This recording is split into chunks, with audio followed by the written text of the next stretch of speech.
You've been trying to get rid of it your entire life. Stress, anxiety, the constant noise in your head. You've read the books, tried the techniques, maybe even downloaded the apps. You've tried to fight it, to push it away, to build a fortress against it. But the harder you fight, the stronger it gets. The tighter you squeeze, the less peace you have. Here's what nobody tells you. The fight itself is the problem. The very act of trying to erase your stress is what gives it power. It's a war you can't win. What if there was a way to not win the war, but to see it was never necessary? What if the key wasn't to add another complicated technique to your life, but to embrace an ancient, profound simplicity that dissolves the conflict from the inside out? Today, you will learn the practice of just sitting. It is the art of doing nothing, and yet, it is the most powerful action you can take to end the war with your own mind. It takes only 3 simple steps. By the end of this video, you will have the key. Not to fight stress, but to let it go. Not to erase it, but to see it was never a permanent part of you to begin with. So take a deep breath, and let's begin. Section 1. The philosophy of just sitting, shikantaza. Before we do anything, we have to understand what we are not doing. The term just sitting, shikantaza, is a trap for the modern mind. A mind trained for constant activity, for goals, for achievement. It hears just sit and immediately asks, what's the point? What will I gain? How does this get me what I want? That question is the first illusion we must see through. Shikantaza is not a practice of attainment. We are not trying to achieve a special state, or stop our thoughts, or become a calm person. In fact, we are letting go of all trying, all seeking, all wanting things to be different than they are. One of the biggest myths about meditation is that you are supposed to empty your mind. People tell me, I can't meditate. I can't stop my thoughts. I always say, excellent. You have discovered the nature of the mind. To try and stop your thoughts is like trying to flatten the ocean. It's a futile, exhausting battle. In just sitting, we are not the warrior fighting the waves. We are the ocean itself. Imagine your mind is a vast, deep ocean. Thoughts, feelings, worries, memories, these are the waves on the surface. Some are small ripples. Others are towering, stormy swells. They rise, they exist for a moment, and then they fall back into the ocean from which they came. Have the waves ever harmed the ocean? Has a storm ever left a permanent scar on its depths? No. The ocean remains itself, no matter what weather passes on its surface. Our practice is to realize we are the ocean, not the waves. We learn to rest in this deep, quiet presence and simply watch the weather of our minds without getting swept away by it. When a thought of stress arises, we don't push it away. We don't cling to it. We don't analyze it. We simply note, a wave of stress. And we let it be. We let it pass. This is the core of the practice, to acknowledge what arises without judgment and gently return to the simple, vast reality of the present moment. So as you prepare to sit, let go of any idea of success or failure. Let go of the need to have a good meditation. There is no such thing. There is only sitting. The moment you notice your mind has been carried away by a storm, that is a perfect moment of practice. That moment of noticing is a moment of awakening. In that instant, you are the ocean again. You are not your thoughts, you are the awareness of them. With that understanding, let us prepare the body. Section 2, the first step, preparing the vessel, the body. In Zen, we say body and mind are not two. The way you hold your body is a physical expression of the state of your mind. To cultivate an awareness that is both relaxed and alert, our posture must embody that paradox. This is the first step, preparing the vessel. First, find a quiet space. Not a special room, just a corner where you won't be disturbed. Start with 5 or 10 minutes. Knowing the time is set allows the mind to let go of one of its favorite worries. Now, your seat. The goal is not to look like a statue. The goal is stability and ease. If sitting on a floor cushion causes you pain, use a straight-back chair. There is no prize for enduring pain, it is just another distraction, another wave. What matters is creating a stable, upright posture you can maintain. If you're in a chair, sit toward the front edge, with your feet flat on the floor. This grounds you. If you're on a cushion, sit on the front third of it. This tilts your pelvis forward and allows your spine to rise up naturally, without effort. Experiment with how you cross your legs. The tradition serves the practice does not serve the tradition. Stillness is more important than the position. Now, the spine. This is the central pillar. A straight spine is crucial for alertness. If we slouch, the mind becomes dull, sleepy. If we're too rigid, the mind becomes tense. Imagine a single thread attached to the crown of your head, gently pulling you upward. Feel the space between your vertebrae. To find your center, gently sway from side to side, and front to back, letting the movement get smaller and smaller until your body settles into a point of perfect, effortless equilibrium. Here, the skeleton does the work, not the muscles. Let your shoulders relax and drop. We hold so much tension there, consciously let it go. Let your abdomen be soft. In the West, we are taught to hold our stomach in, creating tension. In this practice, we let the belly be soft and relaxed. This allows for deep, natural breathing. Finally, your jaw is relaxed, teeth slightly apart. Press your tongue gently against the roof of your mouth. This simple action helps quiet the mind's internal chatter.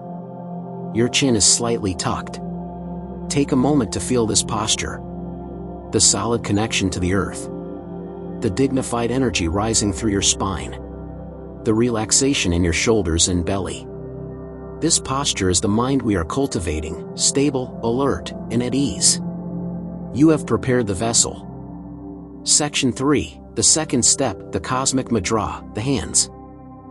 Now we turn to the hands. This is the second step. In this practice, nothing is an accident. What we do with our hands can either ground us or become a source of fidgeting and distraction. This hand position, the cosmic mudra, is not just a gesture, it's a functional tool. It's a mirror for the mind. Place your dominant hand in your lap, palm facing up. Now, place your non-dominant hand on top of it, also palm up. The knuckles of one hand overlap the other. Then, gently bring the tips of your thumbs together to touch, forming a clean, beautiful oval. They should touch lightly, as if holding a single sheet of paper. This oval shape rests against your lower abdomen, the energetic center of the body. Placing the mudra here naturally brings your awareness to your body's center of gravity, which helps ground the mind. More practically, this hand position is a barometer. As you sit, you will find your mind is reflected in your hands. When your mind becomes agitated, full of striving or frustration, you may notice your thumbs pushing together. When your mind becomes sleepy or lost in daydreams, your thumbs may drift apart, and the beautiful oval collapses. Do not judge this. It is just information. When you notice the tension, it's a gentle reminder to relax your effort. When you notice the collapse, it's a reminder to re-engage your alertness. In this way, the mudra becomes your silent teacher, constantly and compassionately guiding you back to the balanced state of relaxed alertness that is the heart of the practice. Take a moment now to form this mudra. Feel the light touch of your thumbs. Feel how this simple gesture brings a sense of completeness, of stillness. It closes a circuit. It gathers your energy and turns it inward. You have taken the second step. Section 4, the third step, the gaze, the breath, and the mind. We have arrived at the final step. The posture is set, the hands are settled. Now, we turn to the subtle instruction for the mind itself. First, the eyes. In Zen, we typically practice with the eyes half open. Closed eyes can easily lead to drowsiness and dream states. Wide open eyes lead to distraction. The half-open gaze is a middle way. It keeps you connected to the present, but without focusing on anything. Let your gaze fall softly to the floor a few feet in front of you. Don't stare. Your eyes are soft, unfocused. You are allowing light in, but not processing the information. Next, the breath. The breath is your anchor to the now. It is always here, always present. In this practice, we do not control the breath. We allow it to be completely natural. Simply rest your attention on it. Feel the subtle rise and fall of your abdomen. The movement may be very slight. Just rest your attention there. For the beginner, the mind will wander constantly. This is not a failure, it is the nature of an untrained mind. To give the mind a simple job, we can begin by counting the breaths. This is a gentle leash for the wandering puppy of the mind. Here is the method. As you inhale, count 1. As you exhale, count 2. Inhale, 3. Exhale, 4. Continue up to 10. Then, begin again at 1. This is not a test. It is a tool for awareness. You will lose count. You will suddenly realize you are planning dinner and have no idea what number you were on. The moment you realize this, you have succeeded. That is the moment of mindfulness. Without frustration, without self-criticism, you simply and gently let go of the distraction and begin again at 1. Returning to 1 1,000 times is the practice. Each return is a victory of gentle awareness over unconscious thought. Finally, the mind itself. The instruction is the simplest and most profound of all. As you sit, everything will arise. A sound. An itch. A memory. A worry. The instruction is this: let it all come, and let it all go. Think of it as sitting by a river. The thoughts are leaves floating by. You notice a leaf, and you let it float past. You don't jump in the river to grab it. You don't try to stop the river. You simply sit on the bank and watch. Your anchor on the bank is the count of your breath. There is nothing to fix. There is nothing to achieve. You are not trying to get rid of your thoughts. You are changing your relationship to them. You are realizing that you are the silent, spacious witness of the thoughts, not the thoughts themselves. This is the final step. Section 5. Taking stillness into motion. The goal isn't to be peaceful on a cushion for 10 minutes. The goal is to see that the cushion is everywhere. To bring this calm, present awareness into every moment of our lives. We bridge that gap with walking meditation, kinhin. Kinhin is zazen in motion. It's a continuation of the practice, not a break from it.